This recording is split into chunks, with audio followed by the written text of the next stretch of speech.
Hey, what's up, you guys? It's Caboose bringing you another Gotham Knights video, and today what I got for you guys here is going to be my final reaction to the IGN First videos. This is the last day of August. They've been doing an entire month worth of coverage, and it's been amazing, but we're at the finish line now with their last video they're posting, and they titled it Gotham Knights Preview. Before we jump into this reaction, though, if you're looking forward to this game, if you can't wait to see some more, well then scroll down right now, hit that thumbs up button, share your excitement with me, and let's get the video to another 2,000 likes because you guys just keep destroying that like button. And with that being said, the chat's hyping me up. I love you guys. Thank you for the support. Let's jump in and react to the last IGN First of the month. We're so close to the release, guys. I can't wait. All right, 10 seconds left. And in these last seconds, I gotta say, I hope we get some more Robin gameplay. I want to see this dude in action.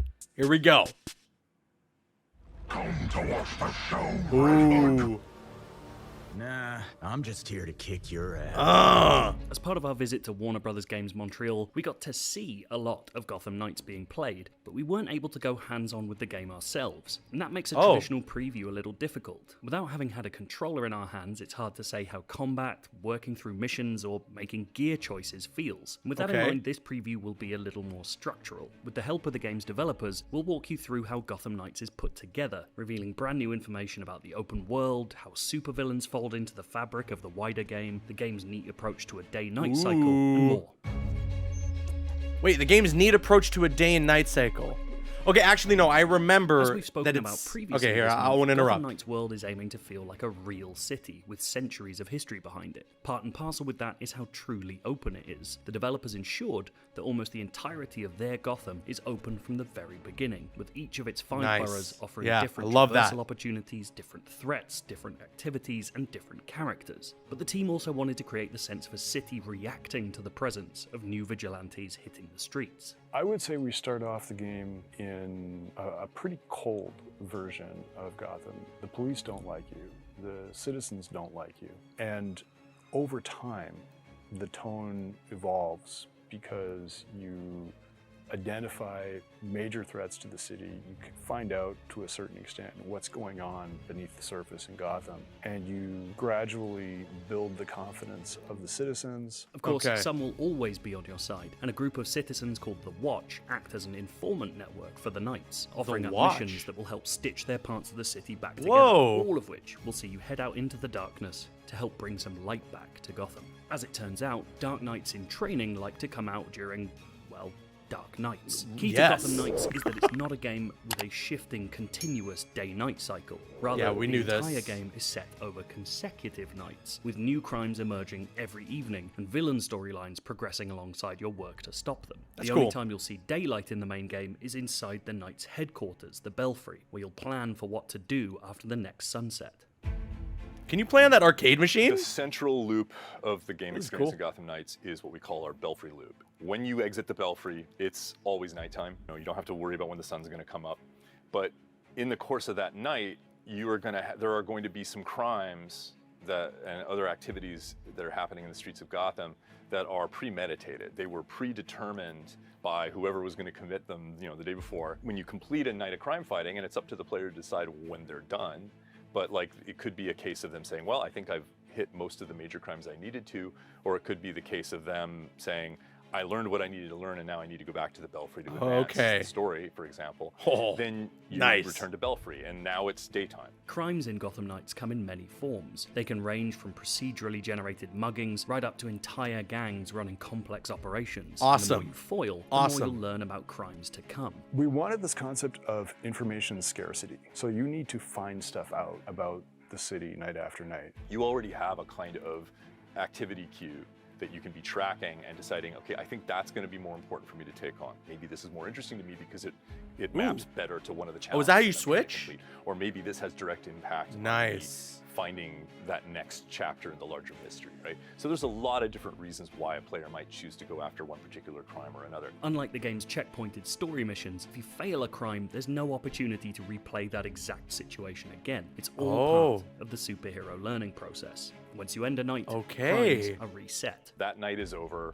The crimes that you didn't solve continued unabated, and now you're in a situation where Interesting. you look at what's coming up for the next night. So maybe you've collected enough clues that you're going to know in advance. Oh, there's going to be a heist at the bank, or there's going to be an armored car robbery, or someone's going to try to break somebody out of prison. You know, in addition to that, there's a bunch of things you don't know about, right? There's all of the other crimes that haven't been revealed, and you can find out about them through patrolling. It's a system designed to keep That offering sounds new awesome. ideas without feeling inauthentic to how a real city might work. But of course, in a comic book city, not all crimes are created equal. Sometimes in your nightly patrols, you'll stumble across information that points to a much bigger, more recognizable threat. Did you miss me? They totally said at the beginning, by the We way, showed that they didn't precisely play this nothing themselves. of the game's main story campaign after its tutorial. The team clearly wants to keep its take on the beloved Court of Owls storyline as clandestine as the group itself. But the game's villain storylines aren't necessarily a part of that darker conspiracy. Like any good comic book world, multiple supervillains are running riot across Gotham simultaneously, each with their own agendas. In Gotham Knights, that means that supervillain arcs are optional side stories taking place over multiple nights and made part of the open world itself, not just story dungeons. As you learn more about the villains taking on specific missions along the way, your Belfry evidence board will begin to grow, connecting clues to evidence and eventually letting you trigger what the team calls a villain night. You know, when we talk about villain nights, we sometimes refer to them as epic villain crime, and it's because This we is so always cool. wanted the villains to be This is menacing so cool. Gotham City. We didn't want it to be a case of, oh, I'm going to go into this sort of bubble dungeon universe and Gotham somewhere else, and I'm just engaging with them here. And sometimes that means we do some fundamentally, big changes, right? We like encase Elliott Center and ICE. In the case of, one of the later missions in the Harley Quinn arc, Gotham City Hospital is going to be, invaded and is going to be thrown into chaos. While it's very possible that these optional arcs could illuminate the main storyline somehow, the impression we got is that these standalone villains are there to enrich the sense of Gotham as a true comic book city with multiple threats to stave off at one time. This And that applies sounds to the town's gangs as amazing. well. As we've talked about before, Gotham Knights factions aren't just goons for a supervillain, although they certainly can be. Instead, they populate the city themselves, causing various flavors of mayhem depending on their affiliation. So far, we've seen the Freaks and the Regulators, and some of our footage has made mention of Red Hood's hatred for the mob. Hey look, more scumbag looking for a beat. This feeling of criminal elements spreading across the city is intended to get across the endlessness of the superheroes' Maybe job. Falcone, You're not able to Maroni, wipe one of out them. a faction from the map. You're simply stymieing their work. You can clean Gotham of crime for a night, but you can never stop it. Even Batman wasn't capable of that, and neither are you. Practically, that means there will always be crimes to fight and combat to be had. But That's factions good. also provide another service. Each one is tied to specific gear, crafting materials, and other unlocks, which you'll use to beef up your heroes. We've covered Gotham Knights' many superhero suits previously, but that was very much from the cosmetic angle. From a more gameplay-driven angle, players will be able to craft gear that alters their hero's armor, melee, and ranged items, offering stat boosts and elemental damage changes. Crafting that gear comes down to two things: having the blueprint and the materials to make it.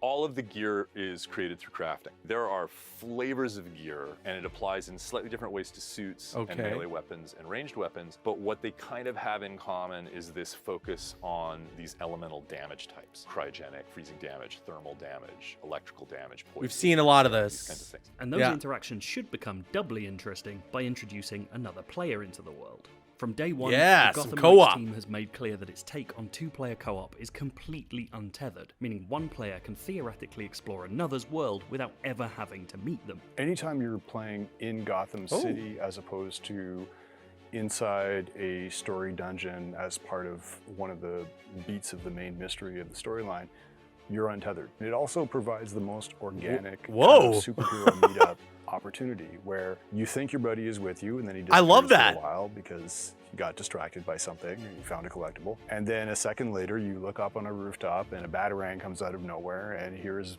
Batgirl and she's here to help you stop a crime. Of course, this could throw up That issues is of how progression so works for cool. players and how players at different parts of the story can interact. The solution is elegantly unfussy. Characters of different levels will scale so that they somewhat match, enemies will also scale to the player's levels, and most importantly, progression matters to the host and the guest. Nice. When you're in Gotham, the host is their story. but 100% of your hero progression is your own. And then once you return to your own Gotham, time essentially restarts in your own story. If you completed a major story beat, a villain arc, dungeon against the Court of Owls while playing with a friend, when you get to that part in your own story, the game will ask you, do you want to play it again? Or do you want to Yes, just kind of I remember say, hearing "You this, did which part this is in some other universe, and fantastic, we'll just man. Fast forward you through it."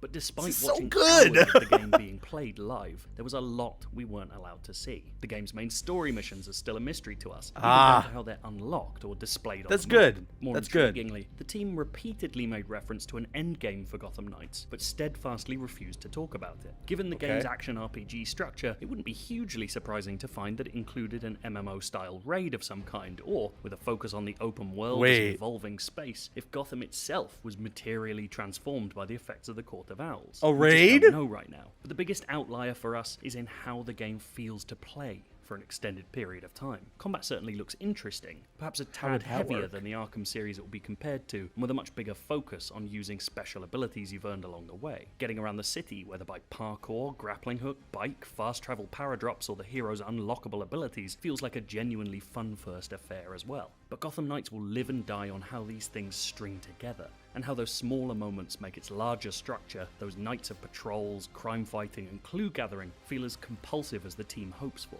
There's no doubting the enthusiasm and belief at the studio, but this game will be made by how it feels once it's finally allowed to be in our hands. This marks the end of our month of IGN First content. But if you want to go all the way back to the start, we've got 16 minutes of the opening gameplay. We're going to refresh and get the 4K version. Give me a second here. So first things first, obviously, this preview didn't really give us any new gameplay, aside from just some new looks in the actual, like, Belfry and the way that you can switch characters, which I was interested by. But a lot of this preview was more so about, like, just a massive information dump. And there's a lot of stuff in here that I am super happy to hear about. Very happy to hear about the untethered aspect of the co-op gameplay. I could be playing Gotham Knights, and I could be going through a mission, like one of the main story campaign missions. A person can join my game, and they won't get thrust into that mission. They'll just be able to roam the open world. They can join the mission with me, apparently, based on what's being said here, but they don't have to. So if somebody is further behind in the story than me, or maybe even further ahead, and they don't want to replay certain story missions that I may be currently at, then they can just go out in the open world, free roam, and once I'm done that mission, we'll link up and fight some crime together.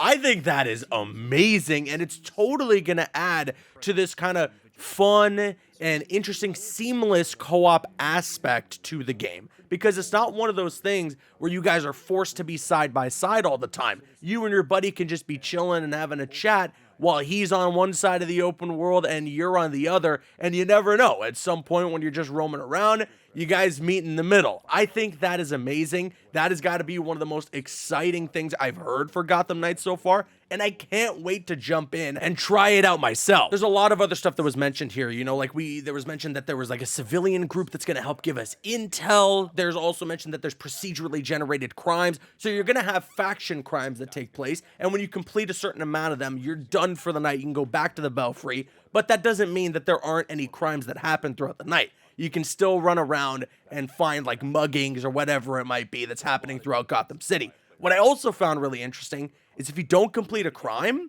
that's it. It's not coming back, and that's going to reflect potentially on the way the city sees you. I'm very intrigued by how that plays out and what the actual impact is going to be, and we feel consequences. I don't know, but that sounds really awesome, and I'm looking forward to seeing how that plays out. All of this stuff, again, sounds great, but we're going to have to see what the execution is like. We're going to have to see how it plays. And if all of this lives up to the promise that WB Montreal is giving us here, well, then we're in store for something fantastic. We're in store for a really damn good superhero game, in my opinion, that I can't wait to try out and get my hands on. October 21st. Can't get here soon enough. It is less than 2 months away, which is crazy to say. 2 years ago, we didn't even know this game existed yet. We were unsure of what this game was going to be, and we're right there. We can see the finish line. And with that being said, now I want to kick it to you guys. Sound off at your thoughts in the comment section below. What did you think about this IGN preview? What piece of news here excites you the most? Let me know your thoughts in the comments, and if you enjoyed my reaction, if you could consider hitting that thumbs up button, it would show your support, and I would really appreciate it. I'm Caboose, and you can click on screen to make your way to one of the other videos on the channel, or you can click my logo to subscribe to the channel if you haven't already. You can also follow me on Instagram and Twitter. Those links are going to be in the description. Drop a like if you enjoyed, leave a comment if you have an opinion, and subscribe if you're new. See you guys later.